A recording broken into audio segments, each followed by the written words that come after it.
Bonjour à tous et à toutes. Bonjour pour ceux et celles qui nous accompagnent depuis chez eux. Je n'ai pas bien entendu. Bonjour à tous. Bonjour. Voilà. Très bien. Nous sommes dans une belle journée, dans la présence de notre Seigneur, que nous allons louer toute cette matinée. Et ce matin, je voulais partager une thématique que je tiens bien à cœur. Quand je suis venu rendre visite, connaître l'église, le conseil, Laurent m'avait préparé un petit document pour présenter l'église, très bien préparé. Et dans les caractéristiques de l'église, il y avait une phrase qui m'a touché. Nous sommes une église diversifiée, avec plusieurs arrière-plans. Et nous vivons cette diversité comme une richesse.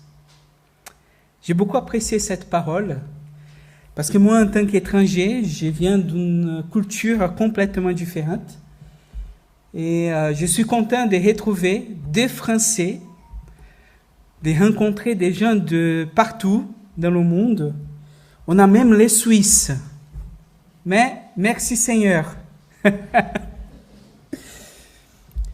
Et c'est ça l'Église, en quelque part. L'Église est un peuple composé de toutes les nations de la terre. L'Église est pleine de gens qui sont donc extrêmement différents les uns des autres. D'ailleurs, notre Église, comme j'ai dit, elle est dans cette diversité. Je voulais vous proposer une chose ce matin. Je voulais vous inviter à regarder à votre côté. Regardons à notre côté, à notre gauche, à notre droite.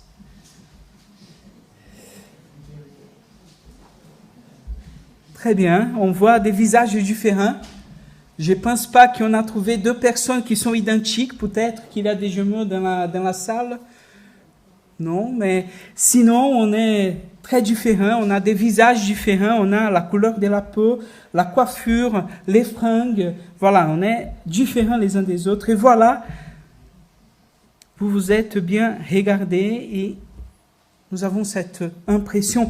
Si à l'extérieur, nous sommes si différents, je pense qu'à l'intérieur, dans nos convictions, dans nos vécus, dans nos expériences, nous sommes aussi différents.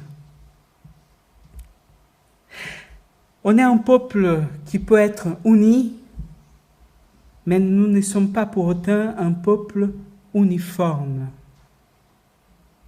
Et on n'est notamment pas uniforme dans notre foi non plus, dans notre compréhension de la Bible, dans notre discernement de ce que Dieu désire.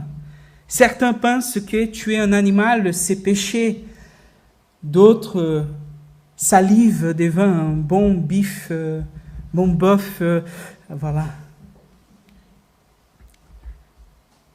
Certains pensent que pour venir à l'église, c'est important de s'habiller différemment avec une bonne tenue parce que c'est pour le Seigneur. D'autres ne vont pas s'y choquer si le pasteur vient un jour avec des tongs parce que ça fait chaud. Un peu plus sérieusement, certains comprennent le texte de Genèse 1 de façon littérale, d'autres de façon poétique, presque une parabole. Certains vont comprendre l'évangélisation, il faut aller dans la rue, il faut évangéliser, il faut confronter et provoquer en quelque part cette rencontre avec les gens. D'autres vont penser que c'est mieux de faire le 1 à 1, de faire quelque chose de plus progressif. Certains vont être pour le ministère féminin, d'autres contre. Voilà notre diversité. Et je pense que Paul il va traiter un peu cette diversité dans ce texte que je vous propose qu'on lise ensemble. Romains chapitre 14, de verset 13 au verset 23. Je vous invite à ouvrir avec moi.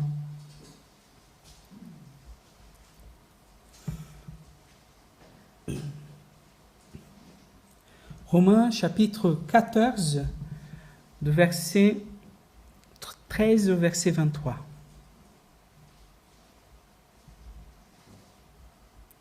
Cessons donc de nous condamner les uns les autres. Prenez plutôt la décision de ne rien mettre en travers du chemin d'un frère qui puisse le faire trébucher ou tomber. Pour moi, je sais et je suis pleinement convaincu, en accord avec la pensée du Seigneur Jésus, que rien n'est impur en soi. Cependant, si quelqu'un considère que telle chose est impure, alors elle est impure pour lui. Si donc à cause d'un aliment tu fais du tort à ton frère, tu ne te conduis pas selon l'amour. Ne va pas pour un aliment causer la perte de celui pour qui Christ est mort. Que ce qui est bien pour vous ne devienne pas pour l'autre une occasion de dire du mal de vous. Dans le royaume de Dieu, ce n'est pas le manger et le boire qui importent, mais une vie juste, la paix et la joie qui produit l'Esprit Saint. Celui qui sert Christ de cette manière est agréable à Dieu et estimé des hommes.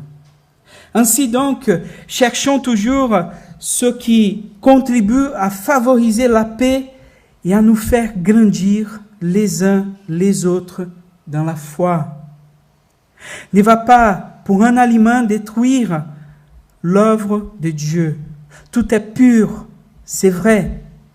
Mais il est mal de manger tel aliment si cela risque de causer la chute d'un frère. Ce qui est bien, c'est de s'abstenir de viande, de vin, bref, de tout ce qui peut entraîner la chute de ton frère. Garde devant Dieu cette foi que tu as. Heureux celui qui ne condamne pas lui-même parce qu'il approuve, par ceux qu'il approuve, mais celui qui mange tout en ayant des doutes à ce sujet est déjà condamné car son attitude ne découle pas de la foi. Or, tout ce qui ne découle pas de la foi est péché. Je vous invite à prier avec moi à nouveau. Seigneur notre Père, nous voici devant ta parole et ce matin, Seigneur, nous voulons te demander de nous parler. Aide-nous, Seigneur, à garder ta parole. Aide-nous, Seigneur, à réfléchir dans ce que tu veux nous dire. Et moi, en tant que prédicateur, Seigneur, je te demande tout ce qui vient de toi, qu'on puisse se garder chacun et chacune de notre cœur. Mais ce qui ne vient pas de toi, qu'on puisse s'oublier. Nous te prions au nom de Jésus. Amen. Nous voici à l'épître des Romains. Il est sans doute le traité théologique le plus riche de la Bible. Il est aussi le plus long du Nouveau Testament. Et aussi, il traite le plus en détail la doctrine fondamentale de notre foi. À savoir la doctrine du Christ et du salut, qu'il est venu offrir à l'humanité tout entière.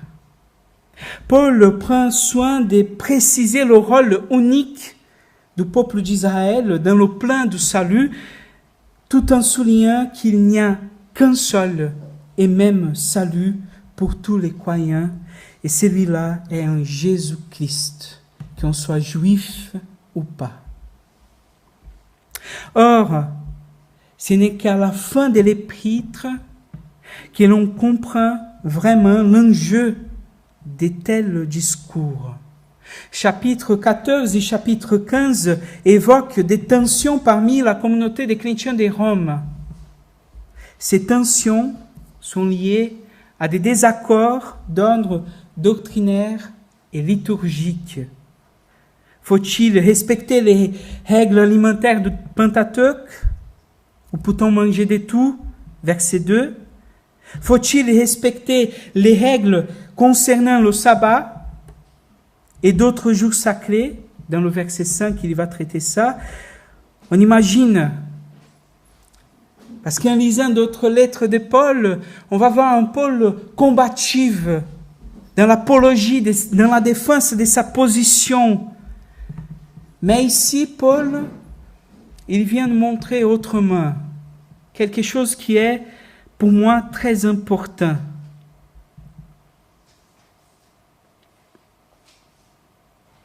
Pourquoi Paul est si doux ici, conciliateur? Peut-être parce qu'il n'a pas d'opinion sur la question. Ben non, il dit bien dans le verset 14, « Pour moi, je sais que je suis pleinement convaincu, en accord avec la pensée du Seigneur Jésus, que rien n'est impur en soi. » Donc il y a une position. Autrement dit, Paul considère tous les aliments purs. Il reprend cette parole du Christ. C'est pas ce qui entre dans notre bouche qui va nous salir. Alors pourquoi faire preuve de tolérance vis-à-vis de l'autre qui ne comprennent pas cette vérité? En quoi nous pouvons nous inspirer de cette parole de Paul pour notre expérience, nous qui vivons une époque de polarisation? Il suffit d'aller dans les réseaux sociaux pour voir les gens s'attaquer les uns contre les autres. Des frères dans la foi qui s'utilisent de ces moyens technologiques pour défendre ses positions, et ça de façon extrêmement belligérante. Si dans les réseaux c'est comme ça, imaginons-nous à l'église. Et dans une église avec une diversité, comment on n'est pas si entretué de commettre un fratricide entre frères. Je pense qu'ici, dans ce texte, la première raison que Paul va nous donner de cette compréhension et de cette action vis-à-vis de frères et sœurs, c'est qu'il y a un risque de faire chuter mon frère. Il y a un risque de faire tomber celui qui est face à moi, quand le plus important, c'est gagner le discours et la discussion. Verset 13, partie B, il va dire « Prenez plutôt la décision de ne rien mettre en travers du chemin d'un frère qui puisse le faire trébucher et tomber. » Les termes employés sont très imagés. Il est question de trébucher, par exemple, sur un objet saillant, ou même de tomber dans un piège.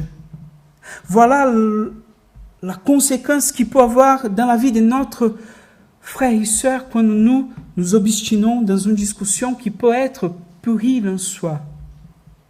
Paul nous invite donc à avoir plus loin que la légitimité de notre point de vue pour prendre en compte la conséquence de notre comportement.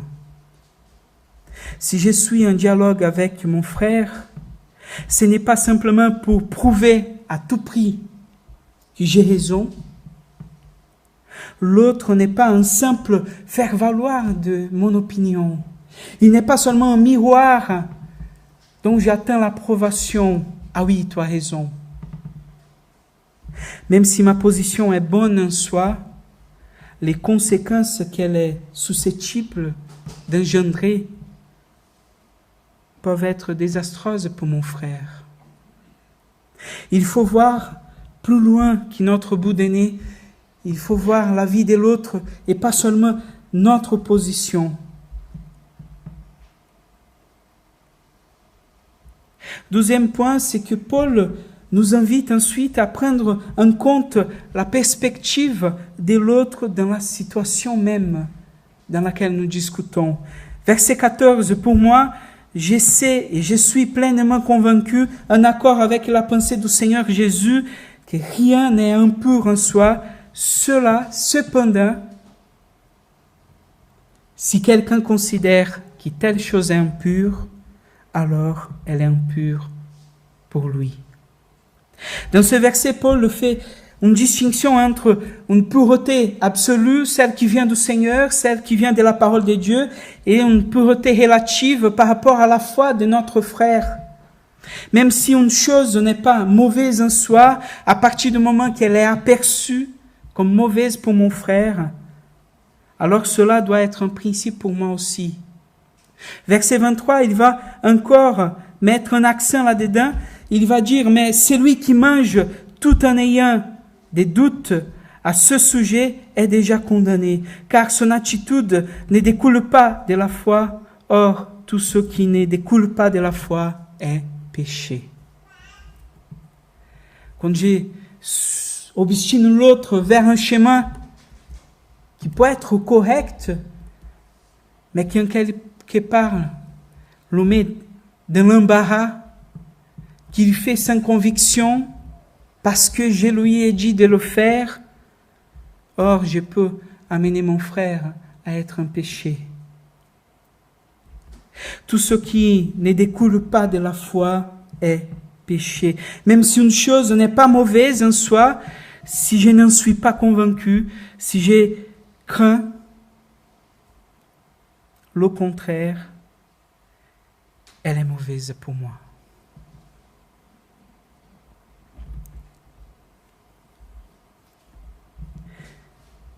Si chacun de nous jouons le jeu que Paul est en train de nous parler, mettons l'autre à la place d'honneur, afin de prendre en compte sa perception, de comprendre que ce qui peut paraître évident pour l'un ne l'est pas forcément pour l'autre.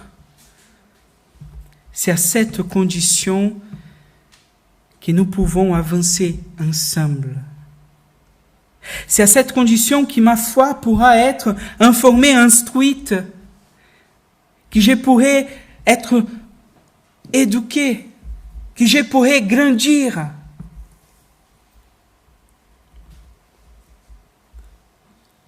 Troisième point, au verset suivant, verset 15 et verset 17, Paul nous donne une clé qui pour moi elle est supplémentaire vers ce chemin de prendre l'autre dans cet amour fraternel. Ne va pas pour un aliment causer la perte de celui pour qui Jésus est mort. Pour Paul, les questions alimentaires qui divisent les chrétiens de Rome à cette époque-là, finalement, n'a pas si d'importance. Du moins, elles ne devraient pas être de nature à provoquer une rupture à l'Église. L'essentiel, nous rappelle-t-il, c'est l'Évangile, c'est la bonne nouvelle du salut en Jésus-Christ. Et c'est vrai que parfois nous avons des réactions disproportionnées face à telle ou à telle polémique, face à telle ou à telle position. Nous partons dans des débats passionnés, enflammés. Je me rappelle quand j'étais à l'école pastorale, tous les jeunes de l'église m'appelaient Messier grec. Parce que toutes les choses, mais ça dans le grec, j'étais passionné. On passait des heures à discuter, on passait des heures à dialoguer. Moi, j'aimais beaucoup être dans la discussion, être dans le débat. C'était quelque chose qui me passionnait. Mais je pense qu'au fur et à mesure que j'ai vécu mon ministère, j'ai appris que c'est pas tout le monde qui est passionné comme moi. C'est pas tout le monde qui est ouvert. C'est pas tout le monde qui est prêt. D'ailleurs, Paul, il va utiliser ces langages, les faibles et les forts. Et parfois, mon idée, ma passion, pour amener l'autre dans une chute, dans une incompréhension, dans une incertitude, même dans le doute. Dans le verset 17, Paul, il vient encore renforcer cela. Dans le royaume de Dieu, ce n'est pas le manger et le boire qui importe, mais une vie juste, la paix et la joie qui produit l'Esprit Saint. Si nous prions vraiment que le règne de Dieu vienne, sachons nous focaliser sur les principes essentiels du royaume. La justice, la paix et la joie par l'Esprit Saint. Nous trouvons ici la référence à la paix que nous attendions depuis le début. Paul, il veut que nous vivions en paix, que la communauté grandisse unie. Cette référence est même centrale au sens propre du terme.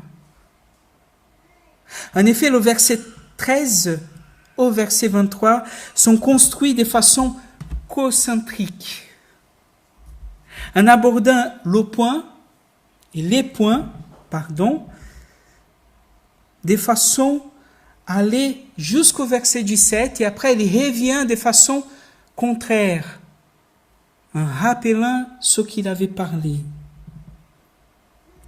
Or, c'est à ce moment précis que Paul évoque le rôle du Saint-Esprit. La paix à laquelle nous aspirons semble indissociable à l'œuvre du Saint-Esprit dans nos cœurs.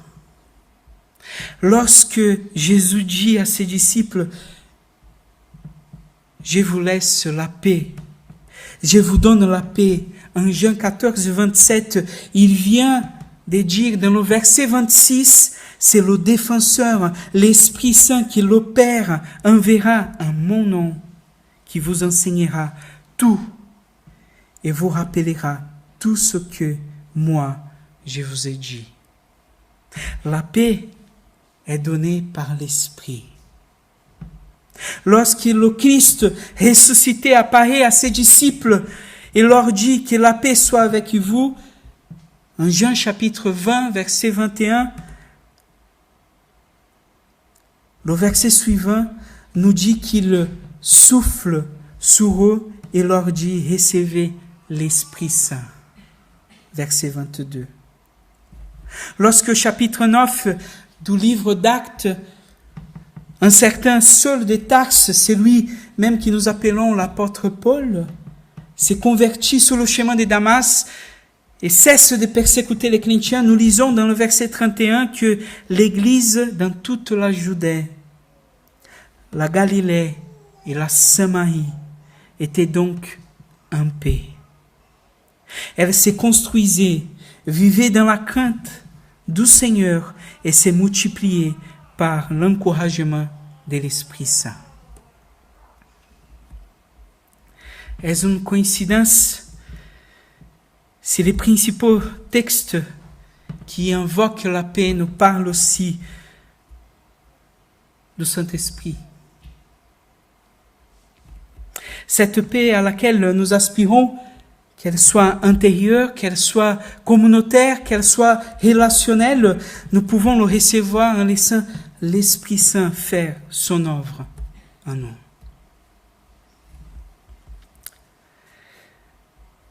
Karl Barth, un théologien un peu controversé, trop libéral pour les conservateurs, un peu trop conservateur pour les libéraux, il dit dans son commentaire, un petit commentaire de 854 pages, et sur cet verset, il va dire, ici Paul nous parle d'une capacité de discernement. Mais ce que Paul nous demande de discerner avant tout, et le bon discernement du Seigneur, le discernement en amour, c'est d'abord et avant tout le discernement de soi-même.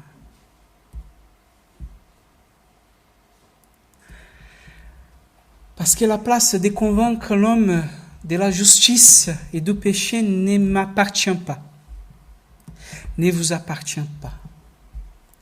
Je dois vous annoncer l'évangile. Je dois vous parler de ce que je comprends, qui est la parole du Seigneur, et de ce qu'elle nous annonce. Mais c'est le Saint-Esprit qui doit nous convaincre. Je me rappelle quand j'étais au 12e année de l'école pastorale, au Brésil, on fait un peu un arte alternance, donc j'étais déjà dans les stages à l'église. Et dans la 12e année, j'étais dans un domaine de l'église qui était très compliqué, on avait très difficile à changer. Et je me rappelle que j'étais frustré, j'étais en colère même contre l'église. Je disais, mais l'église, c'est n'importe quoi, les gens n'arrêtent pas, ils n'arrivent pas à voir la parole de Dieu. J'étais en colère, j'arrive à l'école pastorale, je monte, j'avais un professeur que j'aimais beaucoup, Georges Pinheiro, c'est grâce à lui que je suis venu en France. Mais il était le professeur de théologie systématique, il était pasteur d'une grande église au Brésil. Et j'arrive, je demande un entretien de suite, il voit que j'étais en colère, que j'étais un peu stressé. Et je lui dis tout mon embarras, toute ma colère, je déballe. Je vais me rappeler de cet entretien pour toute ma vie. Il me regarde avec des yeux très doux, paisibles. Il dit, Thiago, j'ai 65 ans. À ton âge, le Brésil était dans une dictature. Moi, j'étais inscrit dans la révolution.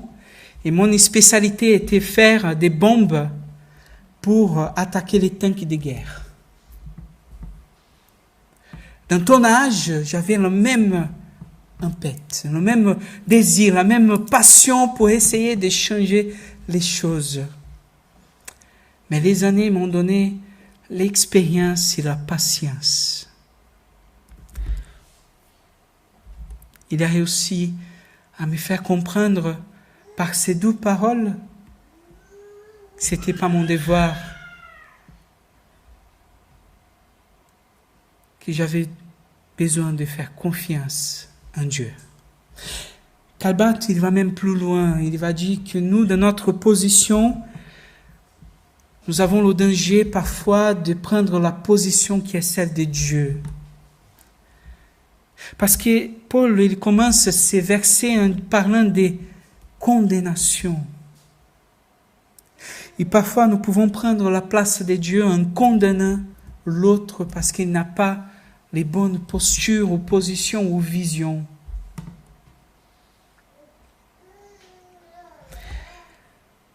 La parole de Dieu nous invite ce matin à faire attention dans notre cœur avec notre frère.